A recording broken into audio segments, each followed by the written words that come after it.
नमस्कार, बहुत बहुत स्वागत है आपका। मैं हूं आपके साथ सपना दीपक मद्देशिया। बुलेटिन का आगाज करेंगे।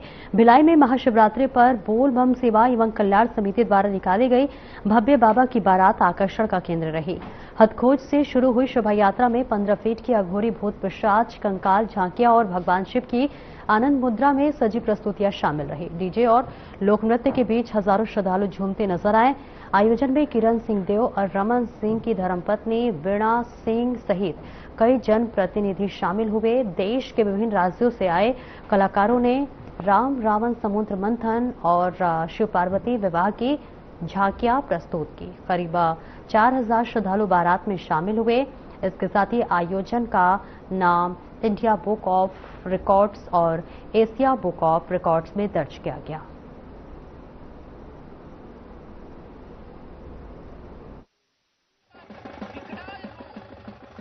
और 18 वर्षों से लगातार महाशिवरात्रि के पावन पर्व के अवसर पर और दया सिंह जी के नेतृत्व में वो इस समिति के अध्यक्ष हैं और पूरी टीम को मैं बधाई देता हूं।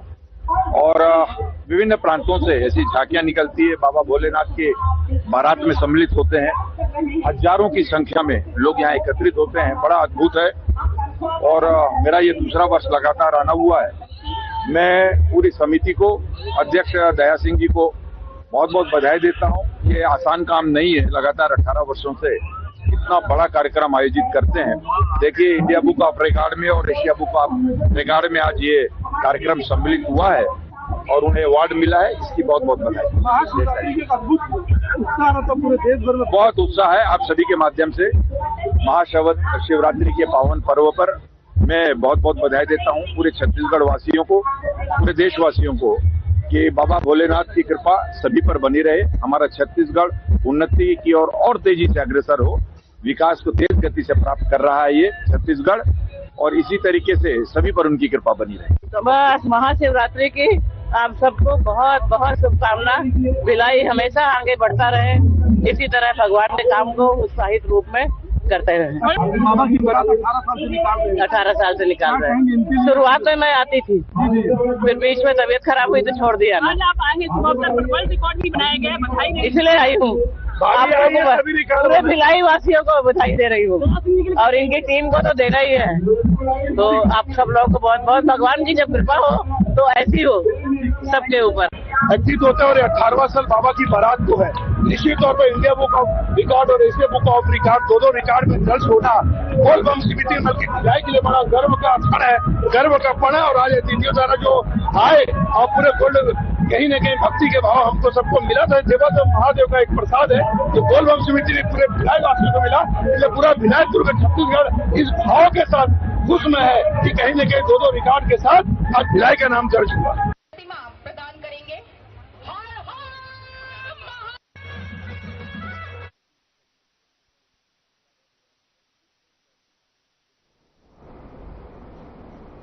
भिलाई के निवई थाना क्षेत्र में एक आसनकी प्रेमी ने युवती पर कटर से ताबड़तोड़ हमला कर दिया। आरोपी योगेंद्र शादी से पहले से ही युवती का पीछा कर उसे परेशान करता था और इसके साथ ही विवाह के बाद भी उसकी हरकतें जारी रही। घटना के दिन उसने दरिंदगी की हद पार करते हुए हाथ, सीने और कमर पर कई वार किए।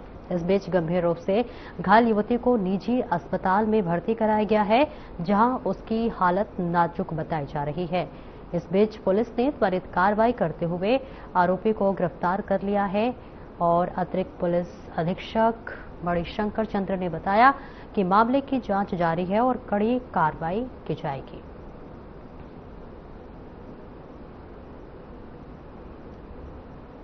मेरा नाम मनीषा ढिंडे है। मैं चंद्रकला ढिंडे की छोटी बहन हूँ, पीड़िता की छोटी बहन हूँ। कैसी हालत है? कितने टाके लगे बहन को? मेरी बहन को 60 टाके लगे हुए हैं। उसको यहाँ से चेहरे से लेके गंभीर तरह से चेस्ट से लेके कमर से लेके पूरा नीचे तक का वार किया गया है। मामला एक तरफा प्यार का है। लड़के ने बुरी तरह से शादी से पहले भी और शादी के बाद भी लड़के को कितने सालों से आप लोगों को लड़का परेशान कर रहा था? पुलिस में कितने बार शिकायत की? सर, मेरी बहन बुरी तरह से डरी हुई थी क्योंकि ये गुंडा ही है। उसको पूरी तरह से पता चला था कि वो गुंडा है। मेरे घर वालों को, मेरे पापा का रात में आना जाना रहता है, बहुत ज्यादा रात में आना जाता है। हमारे घर बहुत सारी परिवार नहीं सर, उसने बताने ही नहीं दिया। वो बहुत ज्यादा डरी हुई थी, शुरू से ही उससे डरती थी। उसने न खुद बताने दिया न मुझे बताने दिया। वो डर के ही, उसका डर का ही उसके मन में इतना खौफ था कि वो डर के मारे ही नहीं बता पाई।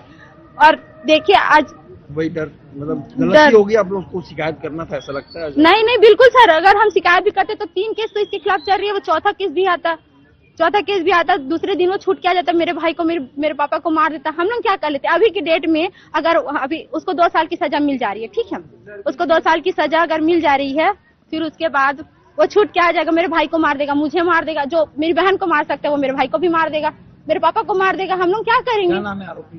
उसका जुलूस निकाला जाए जितनी बुरी तरह से उसको, और जितना बड़ा सजा होना चाहिए उतना बड़ा सजा उसको हो, जितना बुरा सजा उसको होना, जितना बुरा सजा दे सकते हैं, 10 साल का, 20 साल का, ज्यादा से ज्यादा उसको ना उम्र कैद दिया जाए। मेरी मांग ये है कि अगर उसने मेरी बहन का पूरा चेहरा खराब किया है, उसका शरीर उतनी जिंदगी भर के लिए उसने उसको निशान दिया है, तो मेरी मांग ये है कि उसको एटलीस्ट उम्र कैद हुआ हो। क्या हालत है?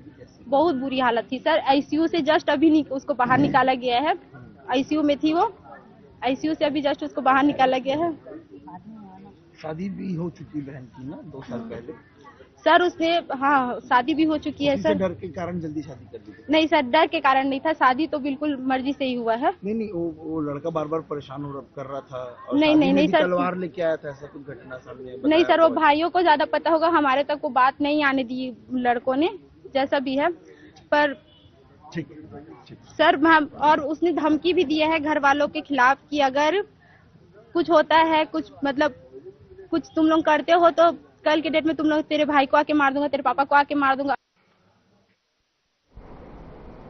और रायपुर के कुशाभाऊ ठाकरे परिसर स्थित भारतीय जनता पार्टी के प्रदेश कार्यालय में सभी 7 मोर्चों की संयुक्त बैठक आयोजित की गई है। बैठक में विष्णुदेव साय, किरण सिंह देव और अजय जामवाल सहित कई वरिष्ठ पदाधिकारी उपस्थित रहे।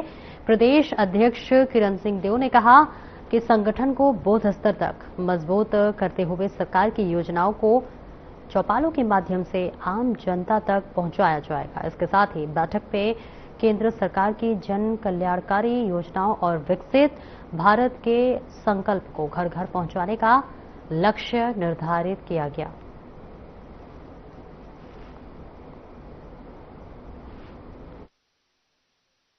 देखिए, भारतीय जनता पार्टी में सभी 7 मोर्चा के गठन के पश्चात और एक संयुक्त मोर्चा की आज महत्वपूर्ण बैठक हुई है। भारतीय जनता पार्टी केंद्र के द्वारा और प्रदेश के द्वारा जो भी कार्यक्रम तय होते हैं, क्योंकि ये इकाई मोर्चे की हमारी जिले से लेकर मंडल तक की इकाई रहती है, और इस तरीके से अपने कार्यक्रमों को नीचे तक ले जाना और हमारे बूथ की इकाई तक और बैठकर चौपालों के माध्यम से और कार्यक्रमों को न सिर्फ कार्यकर्ताओं के तक बल्कि कार्यकर्ताओं के माध्यम जनता तक भी ले जाना है। तो भारतीय जनता पार्टी, मैंने पहले भी कहा है कि वर्ष भर हम कार्यक्रम करते हैं संगठन के, और उन कार्यक्रमों को नीचे तक, अभी हमारे बजट पे चौपालों की व्यवस्था है और हमारे वीवी जीराम जी का विषय जो है वो नीचे तक जनता के बीच ले जाकर आदरणीय प्रधानमंत्री नरेंद्र मोदी जी की जो कल्याणकारी योजना है उसको भी उसमें समाहित करना, पार्टी के कार्यक्रमों के साथ संवाहक के रूप में काम करना, जनता तक सभी बातें पहुंचे इस दृष्टि से, और अन्य मोर्चों का और अलग अलग कार्यक्रम जो होते हैं उनके मोर्चों के, और उस दृष्टि से भी सभी को आदरणीय मुख्यमंत्री विष्णुदेव साय जी का मार्गदर्शन प्राप्त हुआ। आदरणीय हमारे क्षेत्रीय महामंत्री संगठन अजय जामवाल जी का भी मार्गदर्शन प्राप्त हुआ, और इस तरीके से हमारे नीचे तक के मोर्चे के जो गठन है उनको लेकर आज एक महत्वपूर्ण बैठक यहां संपन्न हुई। और रायपुर स्थित भारतीय जनता पार्टी के कुशाभाऊ ठाकरे परिसर में नई प्रदेश टीम के गठन के बाद पहली अहम बैठक आयोजित हुई। बैठक में विष्णुदेव साय, किरण सिंह देव, अजय जामवाल और पवन साय सहित कई पदाधिकारी मौजूद रहे।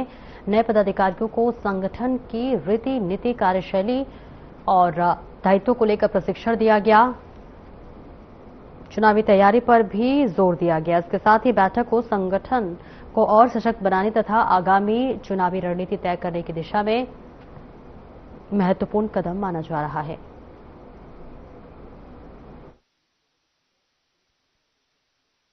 भारतीय जनता पार्टी में नए पदाधिकारियों के निर्वाचन या नियुक्ति के पश्चात भारतीय जनता पार्टी हर दृष्टि से उन्हें चुस्त पुष्ट करने का काम, प्रशिक्षित करने का काम, अपने दायित्वों का निर्वहन हम कैसे करें, इसके लिए कुछ टिप्स के साथ साथ एक प्रकार से कभी कभी 3 दिवसीय होता है, कभी 2 दिवसीय होता है, कभी 1 दिवसीय ऐसा प्रशिक्षण का कार्यक्रम रखते हैं। आज हमारे पदाधिकारियों के माध्यम से ऐसे नवनियुक्त पदाधिकारियों को पार्टी के हित में पंडित दीनदयाल उपाध्याय, डॉक्टर श्यामा प्रसाद मुखर्जी जी के विचारों को नीचे तक कैसे लेकर के जाए, दीनदयाल जी का अंत्योदय, माननीय नरेंद्र मोदी जी की योजनाओं को और साथ ही संगठन कैसे मजबूत हो, इसके लिए ऐसे कुछ टिप्स के साथ कुछ सूत्र, कुछ मंत्र दिए गए हैं जिसको हम नीचे तक उतारने का काम करेंगे। भारतीय जनता पार्टी में जैसे ही एक चुनाव होता है, उसके प्रातःकाल दूसरे दिन से हम आने वाले दूसरे चुनाव की भी तैयारी करते हैं। और हमारे यहाँ एक शब्द है, कहते हैं कि भारतीय जनता पार्टी में केवल युद्ध काल में नहीं, हम शांति काल में भी युद्ध की तैयारी करते हैं। भूपेश जी के शासन में जो जो हुआ है हम सभी उससे परिचित हैं। अभी चाहे वो सूरजपुर हो, कोंडागांव हो, गरियाबंद हो, सबके पीछे कांग्रेस का हाथ रहा है, कांग्रेस के पदाधिकारियों का हाथ रहा है। और कुछ अपुष्ट जो रहे, बाद में 2 दिन बाद पता चला कि इसमें तो कांग्रेस के ही लोग हैं, तो वो भी स्पष्ट हो जाएगा। ये कहावत है, वो छत्तीसगढ़ी कहें या हिंदी कहें, क्या है कि जहां जहां पैर पड़े तहां तहां बंठा घात। तो इसके पहले भी बघेल जी उत्तर प्रदेश के प्रभारी रहे, बघेल जी आसाम में भी रहे हैं, बघेल जी छत्तीसगढ़ के लोग बहुत अच्छे से जानते हैं। और जिस प्रकार से उन्होंने वहां बयान दिया है, हेमंता विश्व शर्मा ने उनके ऊपर जिस प्रकार से क्लेम किया है, मानहानि का दावा किया है, इसे केवल आसाम या छत्तीसगढ़ नहीं बल्कि पूरा देश जान चुका है। सांच को आंच नहीं होती, किंतु जबरन किसी के ऊपर थोपना, ब्लेम लगाना, एक भी इस प्रकार से मानहानि का दावा भूपेश बघेल यहां किए हो बता दो।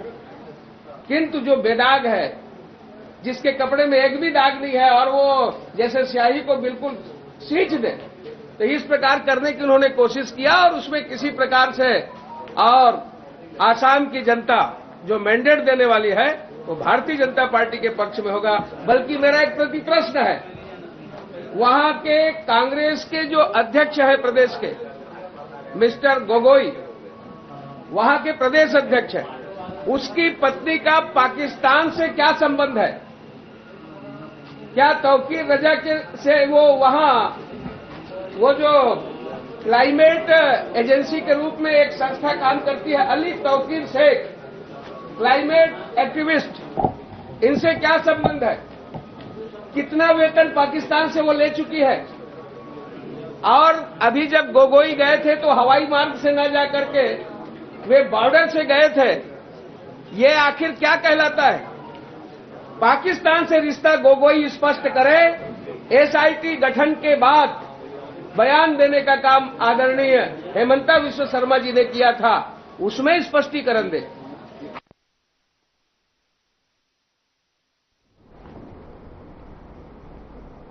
बस्तर जिले के चित्रकूट विधानसभा क्षेत्र में जल संकट से परेशान ग्रामीण कलेक्टर कार्यालय पहुंचे। ग्रामीणों का कहना है कि कई बार शिकायत के बावजूद पानी की समस्या का समाधान नहीं हुआ। मजबूरी में लोग तालाब और इसके साथ ही झरिया का सहारा लेने के लिए विवश हैं। पानी की किल्लत से बच्चों, बुजुर्गों और स्कूली छात्र छात्राओं को सबसे ज्यादा परेशानी उठानी पड़ रही है।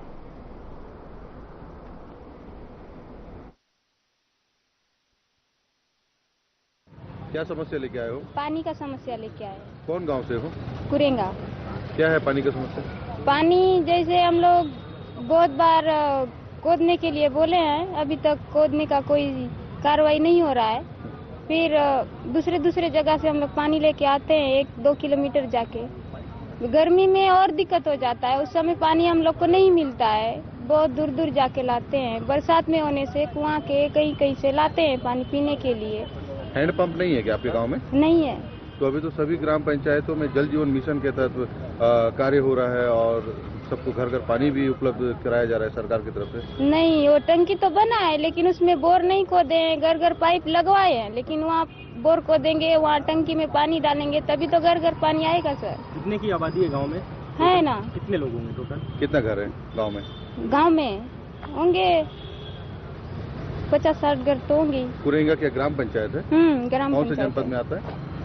तो कपाल में। उन लोग को बोले कि पानी का समस्या है बोल के, तो लोग बोल रहे हैं जाके कलेक्टर लोगों से बात कर लो या फिर नेता लोग से बात कर लो। बताए थे नेताजी, विधायक? हाँ, विधायक को भी बहुत बार बताए। विधायक एक बार खुदवा दिए थे, उसमें भी पानी नहीं निकला, फेल हो गया। हाँ, फिर दूसरा विधायक को बोले वो भी पानी खुदवा दिए थे, उसमें भी पानी नहीं निकला। तीसरा को बोले वो भी कर दिए थे, उसमें भी नहीं है। और यहाँ पे अपने गांव में लगातार पानी की समस्या के कारण अपन कलेक्टर साहब से इससे पहले भी अपन दे चुके थे ज्ञापन, इसके बावजूद भी पानी का निराकरण नहीं हो चुका है। इसी संबंध में आज अपन कलेक्टर साहब को ज्ञापन सौंपने आए हैं पूरे मोहल्ले वाले के साथ। कब से हो रही है समस्या पानी की? ये लगभग 3-4 साल हो रहा है। तो पानी की पूर्ति कहाँ से करते हैं ग्रामीण? हम छोटा सा कुआं खोदे हैं, कुआं से पानी सोई एक लगभग आधा 1 घंटा बाद फिर निकल जाता है, थोड़ा भरने के बाद फिर उसी पानी को लाके अपन घर में लाके खाने के लिए वहीं से व्यवस्था करते हैं और नहाना जितना भी है सब तालाब पर निर्भर करते हैं। यहाँ पहुँचने से पहले और किन किन लोगों को इस समस्या से अवगत कराया था? अपने गांव के सरपंच से भी बोले हैं, वो तो ऊपर वाला देगा, सरकार ही नहीं दे रहा मेरे को, मैं कहाँ से आपके लिए जुगाड़ कर दूंगा करके बोले, इसलिए कलेक्टर ऑफिस यही पे धन दर्शन से लेकर यहीं पे आके दे चुके हैं अपन। विधायक को बताया था क्या? हाँ, विधायक को बोल चुके थे। वो विधायक साहब ने भी बस आश्वासन दिया और उसके बाद कुछ नहीं।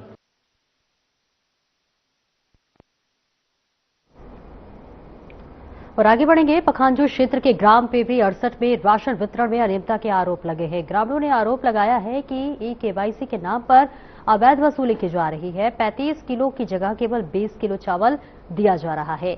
विरोध करने पर बदसलूकी करने और राजनीतिक संरक्षण का भी आरोप लगाया गया है। इस बीच सैकड़ों ग्रामीण एसडीएम कार्यालय पहुंचे और निष्पक्ष जांच व सख्त कार्रवाई की मांग की।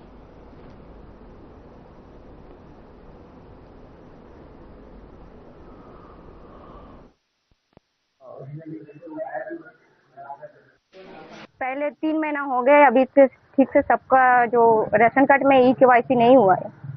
इसके लिए सबको 20-20 किलो चावल मिल रहे हैं।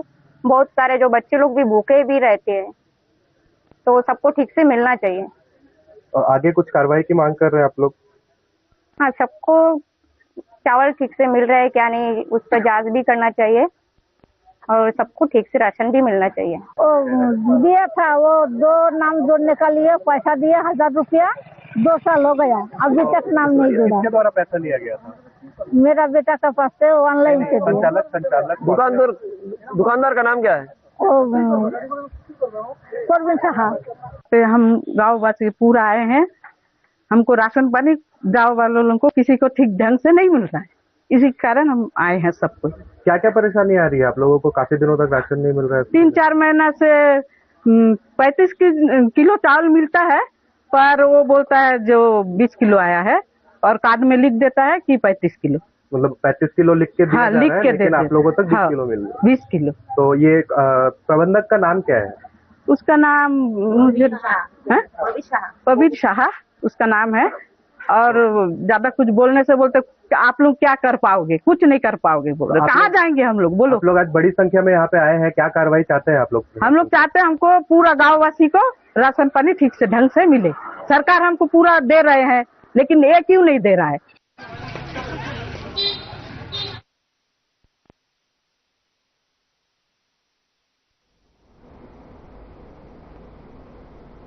और दुर्ग के राजेंद्र पार्क में नगर पालिका निगम द्वारा आयोजित 8वां फ्लावर शो धूमधाम के साथ हुआ। सुबह 11 बजे शुभारंभ होते ही पार्क रंग बिरंगे फूलों की खुशबू से महक उठा। सैकड़ों प्रजातियों के फूलों, आकर्षक आकृतियों और ऑपरेशन सिंदूर थीम की विशाल रंगोली ने लोगों को खूब आकर्षित किया। बच्चों की सांस्कृतिक प्रस्तुतियों और छत्तीसगढ़ी लोक संगीत ने कार्यक्रम में रंग जमा दिया। स्कूल शिक्षा मंत्री गजेंद्र यादव, सांसद विजय बघेल, महापौर अलका बागमार सहित कई जनप्रतिनिधि मौजूद रहे। विभिन्न श्रेणियों में उत्कृष्ट प्रतिभागी प्रशस्ति देकर सम्मानित किया गया। और तो जो है लोग जागरूक करने के लिए रहता है कि लोग अपना मेंटल स्टेट को कम करने के लिए बागवानी में ध्यान दें क्योंकि अगर अपने स्वास्थ्य पे ध्यान देंगे तो काफ़ी कुछ बीमारियां नहीं होती है। निश्चित तौर पे जो लोगों ने पार्टिसिपेट किया है, काफ़ी अच्छे अच्छे फ्लावर्स के वैरायटी लोगों ने रखा है और मैं धन्यवाद के पात्र है कि अभी 2 दिन पहले पार्टिसिपेट करके फिर से ज़्यादा आके फिर से पार्टिसिपेट करना अच्छा कार्य हो रहा है। लोगों को जागरूकता के लिए जिस तरह प्राकृतिक के प्रति उनकी जागरूकता हो, उसके लिए क्या कहना चाहेंगे लोग? मैं चाहूंगा कि और लोग बढ़ चढ़ के हिस्सा लें और अपना जो एक्चुअली हम लोग का जो फ्लावर्स होता है हम लोग को कोशिश करना चाहिए कि दिसंबर जनवरी में कर लें, क्योंकि काफ़ी लेट होने के कारण लोगों के फ्लावरिंग थोड़ा डाउन हो जाता है। तो मैं एडवाइस करूंगा कि जो फ्लावर्स है थोड़ा दिसंबर जनवरी में हो जाना चाहिए। साल की भांति हमारे नगर निगम की परंपरा रही है कि लोगों को जागरूक करना, पर्यावरण के क्षेत्र में उनको जागरूक करना, एक संदेश देना कि पर्यावरण भी हमारे जीवन के लिए बहुत महत्वपूर्ण है। इसके कारण यहाँ पर फ्लावर शो किया जा रहा है, जिसमें इस बार अन्य वर्षों की भांति इस बार बहुत अच्छा हम लोग करने का प्रयास कर रहे हैं, जिसमें विभिन्न प्रकार की झांकियाँ आप देख रहे हैं लगा हुआ है और बहुत कम समय में 5 दिन में ही हम इसको तैयार कर पाए हैं। ज़्यादा समय नहीं मिल पाया था और क्योंकि धूप भी बढ़ गई है, इस कारण फूलों की संख्या थोड़ी कम लग रही है, लेकिन आने वाले समय में हम इसको बहुत अच्छा करने का प्रयास करेंगे और इस बार बहुत खास ये पल है लोगों के लिए। एक मेले टाइप का स्वरूप हो जाता है फ्लावर शो करके, तो ये सब शहरवासियों के लिए एक अच्छी परंपरा की शुरुआत है और बहुत अच्छे से हम इसको कर पा रहे हैं।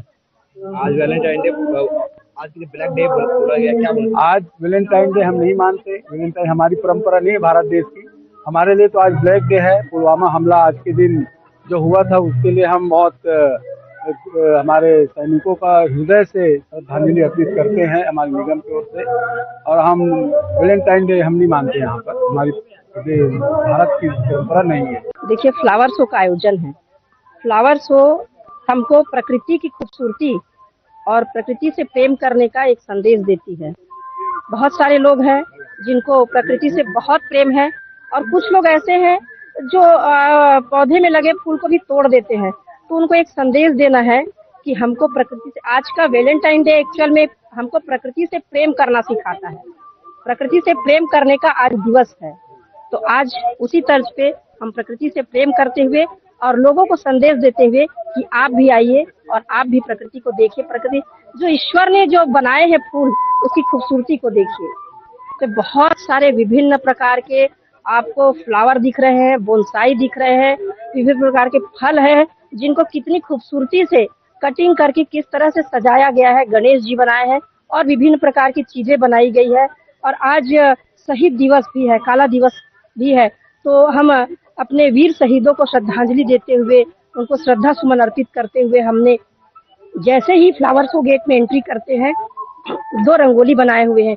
एक तो वो है किस तरह से हमारे शहीद जवान शहीद हुए, और दूसरा किस तरह से हमने हमारे देश के सैनिकों ने अपने देश को बचाने के लिए रक्षा की। ये दोनों चित्रण हमने किया है गेट एंट्री में।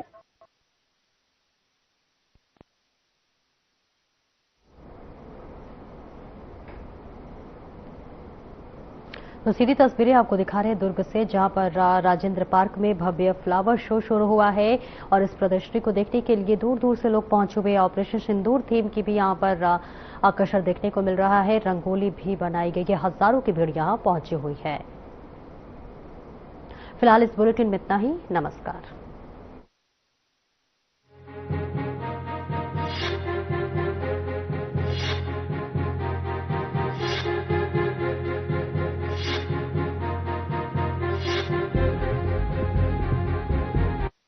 क्या रंग खिला